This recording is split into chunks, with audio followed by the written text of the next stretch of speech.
This is a lecture from Open Tuition. For the free lecture notes that go with this podcast, please visit opentuition.com.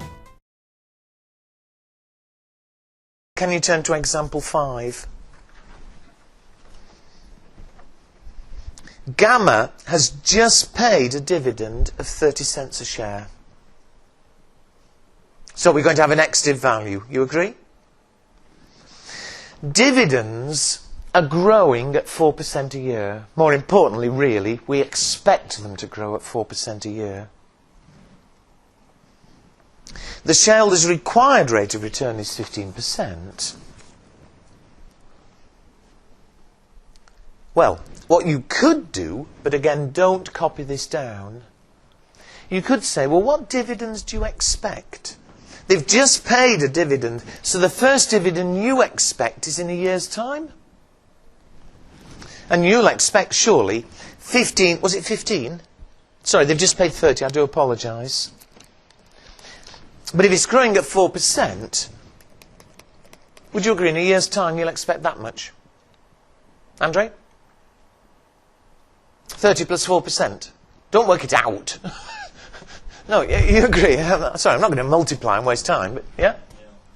And surely, in 2 years' time, if you think it's going to grow at 4% a year, would you all agree you'd expect 30 times 1.4 squared to grow it again? Everybody? And so on. That every year you could write down a whole stream of them. Every year you're expecting it to be 4% higher. We then discount at the required return of whatever it is, 15%. Am I making sense here? So you'd multiply by your discount factor and so on. Well, of course, that would be absolutely ridiculous. You'd be going at it forever. Well, there is a formula that does it for you. And it's actually a fairly easy formula to prove, if anybody wants a challenge tonight. In the exam, as always, you're not expected to prove the formula, you are given it. I've typed the formula above example 5. Now, this formula is given you on your formula sheet. I don't know, if you look at your formula sheet, it's about 5 formulae down. They call it the growth model. But as always, they don't tell you what the symbols mean. So the main work is just remembering what the symbols mean, and then it's calculator. But on the formula sheet, they call it P0 equals D0 times 1 plus G over RE minus G. Now say, you're given the formula, so it's not a question of learning it. But clearly, you need to know what the symbols mean and be able to use your calculator. P0 is what we're after. P0 is the market value per share.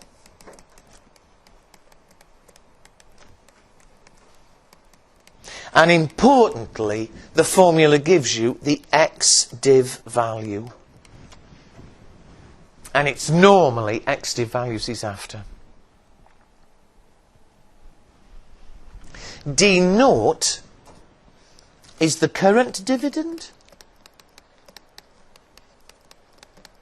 We'll put the figures to it almost immediately, but D0 is the current dividend. G, top and bottom, is the dividend growth rate per annum.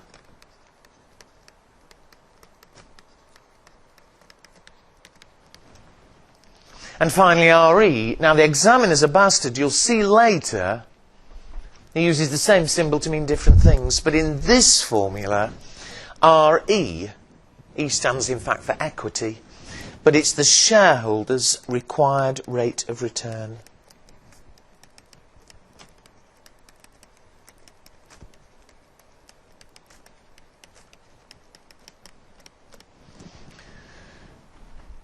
So, of course, the learning bit is remembering what the symbols mean. The arithmetic, I hope, is very easy, but make sure.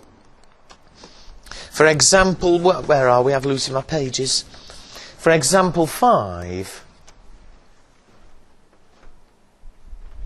the ex-div market value P0, it's up to you. I always work in cents rather than mess around. But the current dividend, they've just paid 30 cents times 1 plus G. Well, the growth rate is 4% or 0.04. So times 1.04 divided by RE, the shareholder's required rate of return is 15% or 0.15 minus G, the growth rate, 0.04.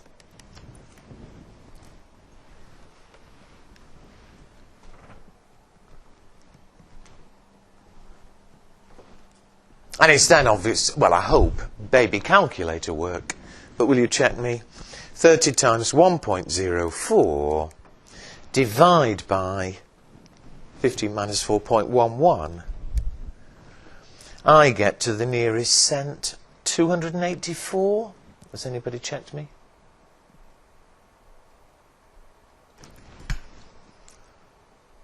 Don't copy my answer down. I make mistakes every 5 minutes. Has anybody checked me? Somebody else. Don't worry, Ilse. Save your fingers.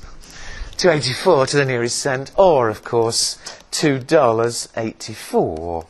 And again, it's an ex-div. Incidentally, XD is an abbreviation for ex-div. There's the market value, given they've just paid a dividend. Okay? So, to be honest, in the exam, it is simply sticking figures in a formula. But I wasn't wasting time earlier. Because of writtens, do be clear that although you're not proving the formula, it is based on the idea that market value is present value of expected future dividends. Okay? Everybody happy? All right, before I say more, can you tell me, please, although virtually always the exam he wants ex-div, for that same one, what would the cum-div value be? If I had have asked you cum-div, what would the cum-div value of that share be?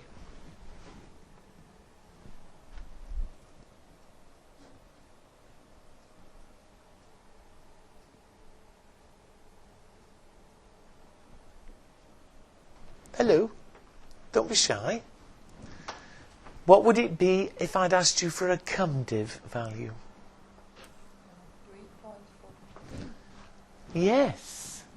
I wrote down earlier 2 things. The formula always gives you the ex-div value. That's the price you'd pay, assuming they'd just paid a dividend. If you were offered the same share, but they were about to pay a dividend, you'd pay more. The cum-div value is always the ex-div value plus the dividend they'd be about to pay. So if it was a day earlier, you'd immediately get the current dividend. The current dividend is, what was it, 30 cents? You'd therefore be prepared to pay 3.14. Now, I'm not going to keep doing that. To ask you for a cum-div is unusual. But once in a while he throws it in. It's fairly trivial, I hope, provided you remember the difference. Okay? But the formula always gives the ex-div value. All right. Can you do example 6, please?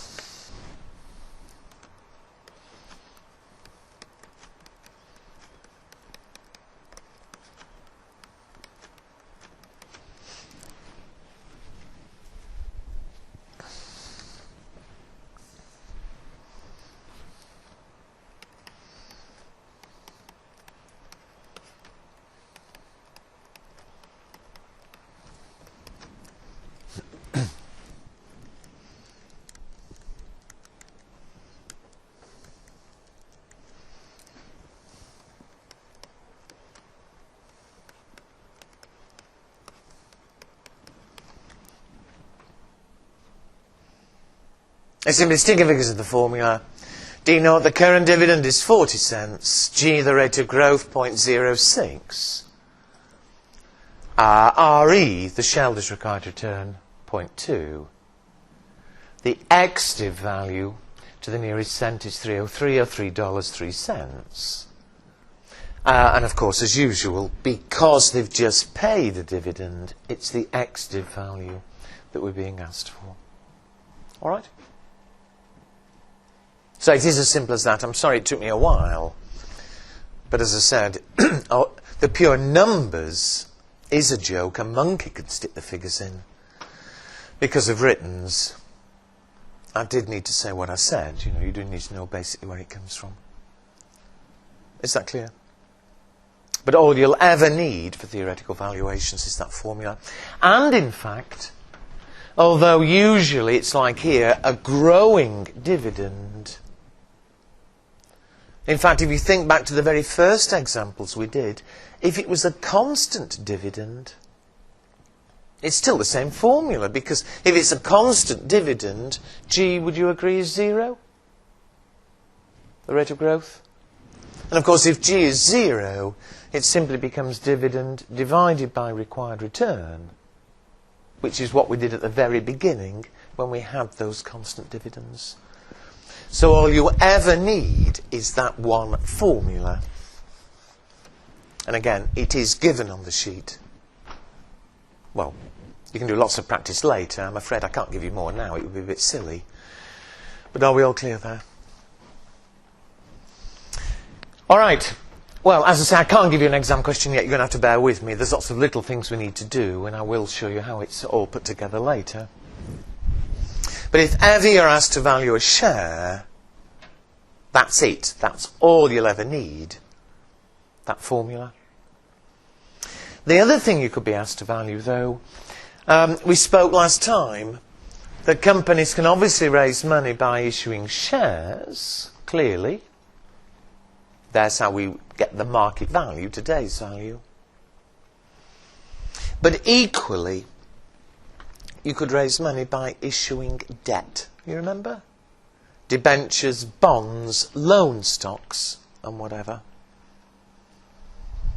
And in exactly the same, or using exactly the same sort of logic, you could be asked to value debt. Now again, I know you weren't here when we discussed it, Andrea, but I think you'll pick it up as far as it's needed here. Look at example 7 for me.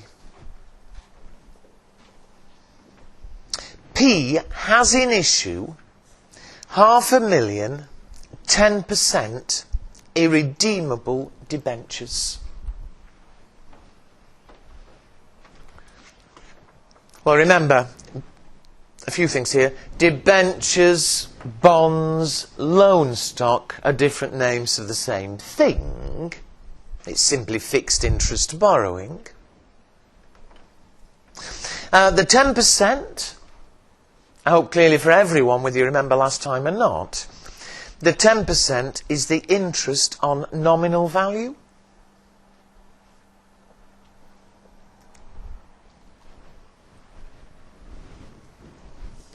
Irredeemable, though, the word irredeemable doesn't exist in real life, but it can in exams, in theory.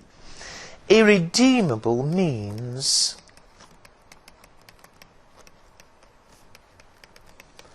well, redeem is repay. Irredeemable means it's never repayable.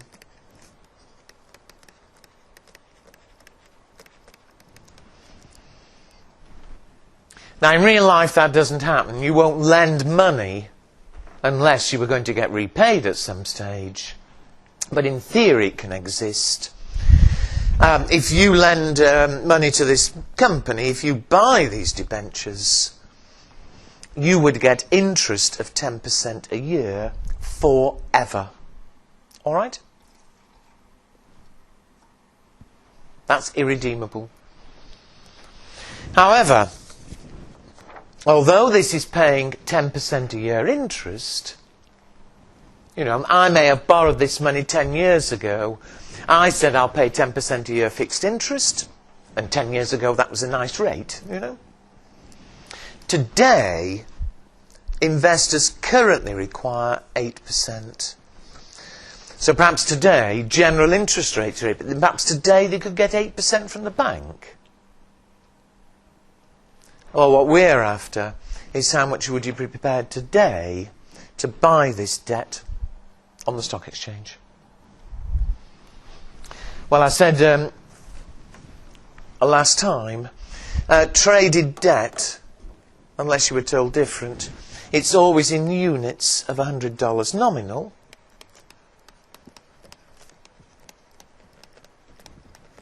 And if you're asked to value, you'd be wanting to know what's today's market value of 1 unit of $100 nominal. All right? Well, the logic's exactly the same as for shares. Surely, if you were to buy this unit today, how much would you be expecting to receive? 10% on nominal. You'd be expecting to receive $10 a year forever? Just like a constant dividend of $10. The amount you'd be prepared to pay will depend on the receipt you expect, $10 a year, and the rate of return that you require. And so, the market value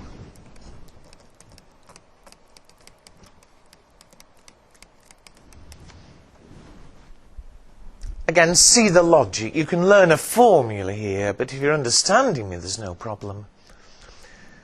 Is it not exactly the same idea as constant dividend? For 1 unit, you're expecting $10 a year interest. Do you all agree? 10% coupon rate, 10% on nominal. You want that to be a, what was it? An 8% return? So, divide by 8%. You'd be prepared to pay $1.25. Now, I don't want to be rude or boring, but it is the same logic. If interest rates at the moment are 8%, if you put $1.25 in the bank, it would be earning you $10 a year. All we've done is work backwards. If you buy this unit today, you'll get $10 a year. For that to be 8%, you'd be prepared to pay $125. Are we clear? If you remember from last time, terminology, we said the market value is 125 PC, percent per 100 nominal.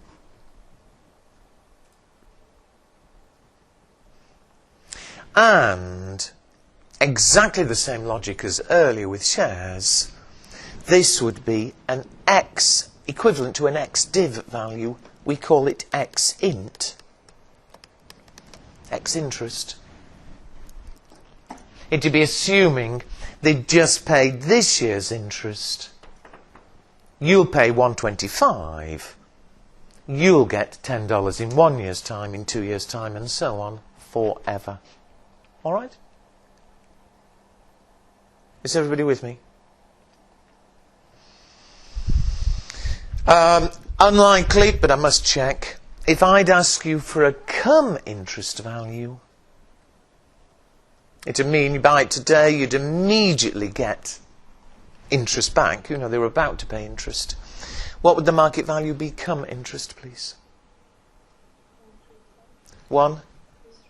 Yeah. You're prepared to pay $125 if you're waiting a year for the interest. If it was come interest, you buy it, you get $10 immediately. The come interest value.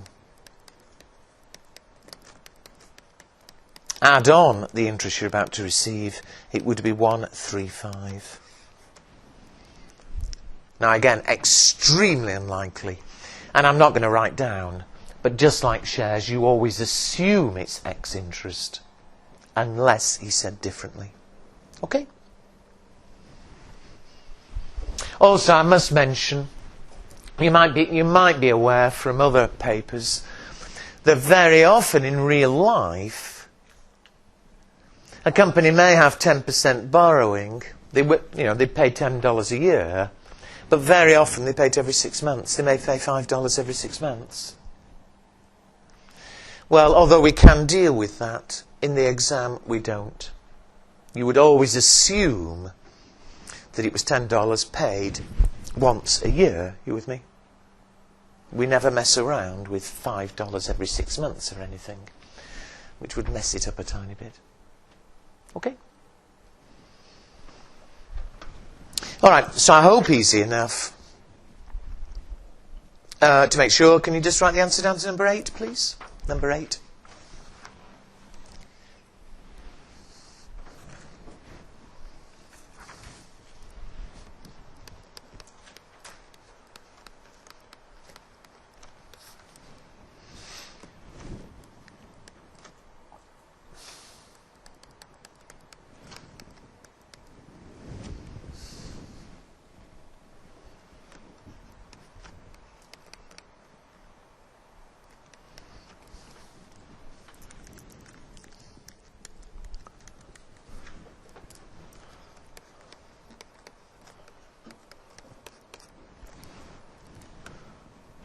Is that right? Easy. If it's irredeemable, then, again, I think if you've understood me, you don't need a formula. But if it's irredeemable, it's the interest each year divided by the required rate of return.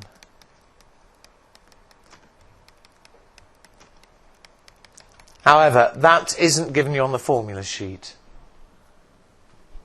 I say again, if you've understood me, I don't think that should be a question of having to learn. I hope it makes sense for everybody.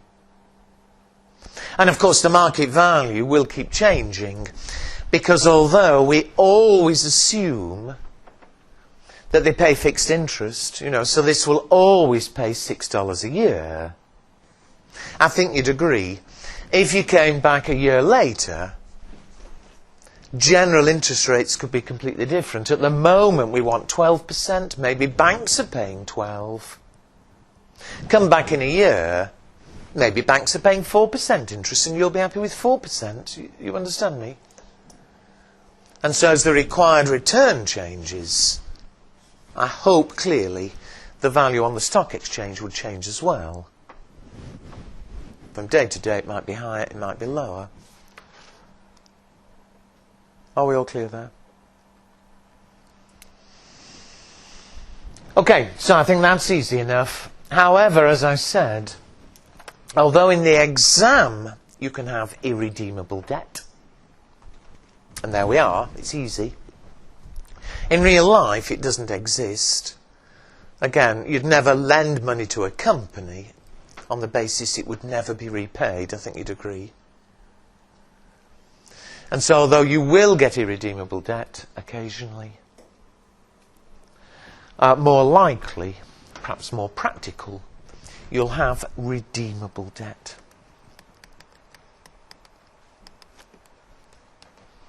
Redeemable debt, I hardly need write. Redeem means repay. Redeemable debt is repayable.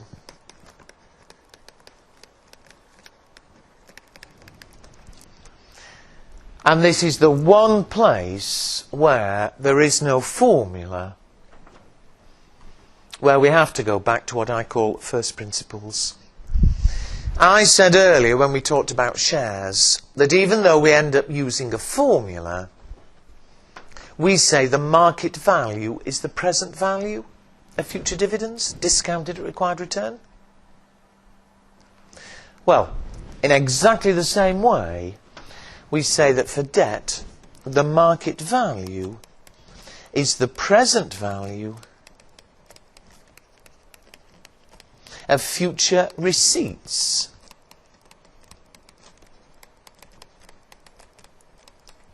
Discounted at investors' required rate of return.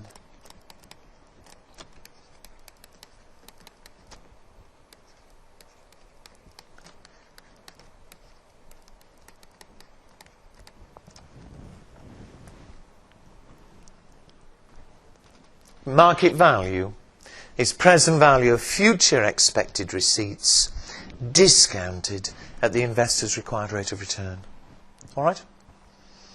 Now, I said earlier, you need to be aware of that for returns, but with shares, you just use a formula for the numbers.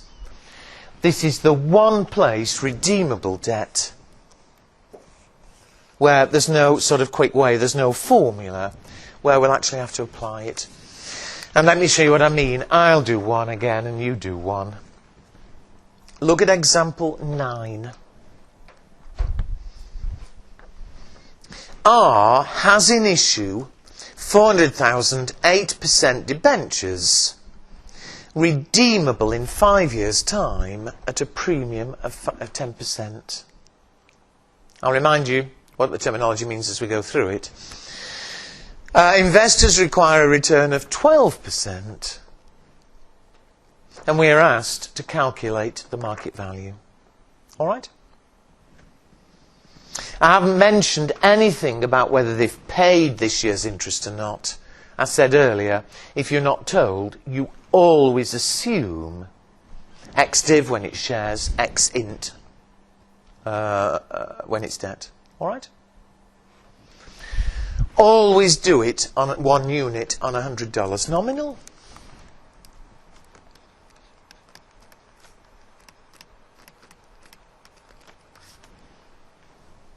And as I said a minute ago, here there is no quick way.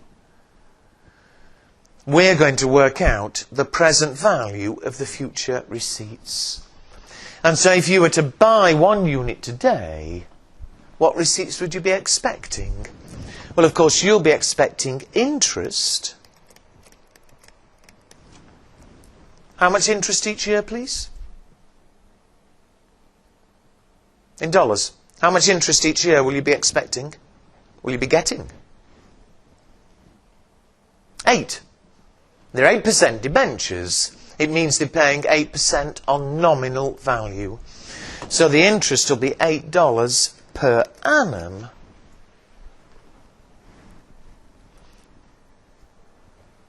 We assume ex-int, so the first interest you're expecting is in 1 year's time.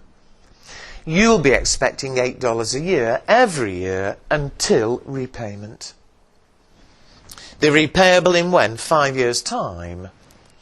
So $8 a year for each of 5 years. Do we agree? In addition, though, in 5 years' time, you're expecting the repayment.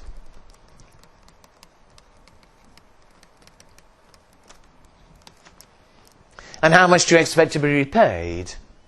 Well, had they said nothing, you would simply expect to get repaid the $100, the nominal value? Hello? But I did say last time, but let me remind you, if ever they agree to repay at a premium, the premium is always on nominal value. And so, the nominal was 100. However, they've promised to repay at a premium of 10%. You'll be getting 110. And of course, there's no argument. It's fixed interest, a fixed repayment. There are the receipts you'll be getting. Okay? The market value is the present value of those receipts, discounted at their required rate of return. And the question tells us, for whatever reason, we want a 12% return. Again, basically, if banks are paying 12% today, surely you'll want 12% to be prepared to buy these. Okay? And so, this is pure discounting. This should be easy. Sorry, Andre. But you've got your tables at the front of the notes. The discount factors at 12%. Well, $8 a year is an annuity. We'll use the total, the annuity factor. So from the annuity tables on page III, the total factor for 5 years at 12%, have we all found it, is 3.605? The repayment, when it's just one flow, the ordinary tables on page II, 5 years, 12% again. Help. Is it 0.567? The present values multiply and add. So check my arithmetic.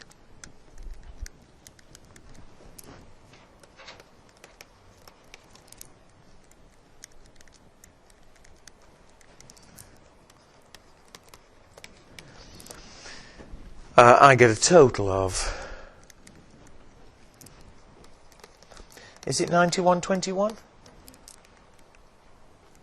Again, normally doing to the nearest cent, but appreciate that's today's market value of $100 nominal. Again, you don't need to write, but PC percent, 91 for every 100 nominal. And, of course, I hope clearly that is an ex-interest value. You always assume ex-int unless you're told different. Ex-int, the first interest will be in a year. Okay? So, I say again, this is the only one we can't use a formula. It's got to be first principles. But I'll check you, Andre, if you've not found the tables in a minute. But although it's got to be first principles, it's relatively easy discounting. Clearly it takes a couple of minutes longer than the formula ones, but that's all. Two things there. Always do it on one unit, $100 nominal. And usually, to be honest, that's all he wants. There's the final answer. If you look at the question, this company actually has, where are we? Which example was it? Number 9. They've actually got 400,000 debt in issue. If you were asked for the total market value, then I hope no problem. The nominal value is 400,000. The market value is 91.21 for every 100 nominal. And so if it did ask you for the total market value of their borrowing, again, do check me. Is this right? 364,840?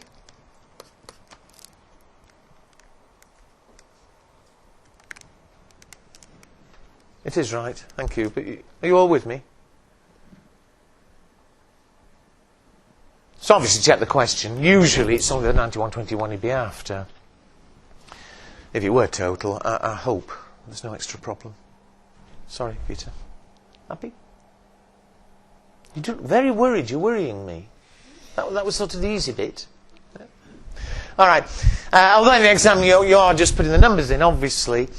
Tell me, please, why, there are two reasons, why if you came back a year later, why would the market value almost certainly be different? Why? There are two reasons. Give me either of them. Why, if you came back in a year later, would you not be surprised if the market value of that debt was different? It might be 80, it might be 100, it could be anything. Why?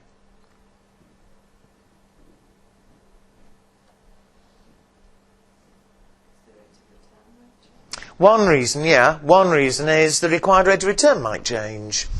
As said before, although it's something we'll discuss in more detail later, basically, the reason you want 12, perhaps, is because the banks at the moment are giving 12. You can put your money in the bank and get 12%. We're thinking of buying these debentures. Fine. We'll only do it if we get 12%. You'd agree? Well, come back in a year's time, of course. Banks might be paying 15, in which case investors would want 15. Banks might be paying 5, in which case investors want 5. Yeah? And therefore, the price they're prepared to pay would change. There's another reason, please. even if the required return were to stay at 12%, in a year's time, why would the market value still be different? Yeah, because surely if you came back in a year's time, you'd then only be expecting 4 years more interest. You'd expect the repayment to be in 4 years' time. You with me? And therefore, surely, even if it were still 12%, discount your expectations, you'll end up with a different market value. All right? Actually, who's awake? If interest rates didn't change, I don't want a figure, but if interest rates didn't change, for this question, would you expect the market value in a year's time to be higher or lower?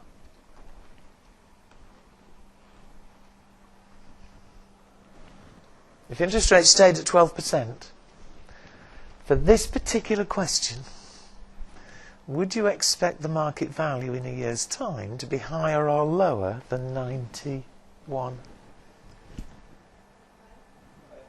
It would be higher. Think about it. Because surely, the closer you get to 5 years away, if you came back in 5 years' time, the day before they repaid it, if you were buying it the day before they repaid, you'd pay 110, surely. You understand? What's going to happen? The market value at the moment is 91.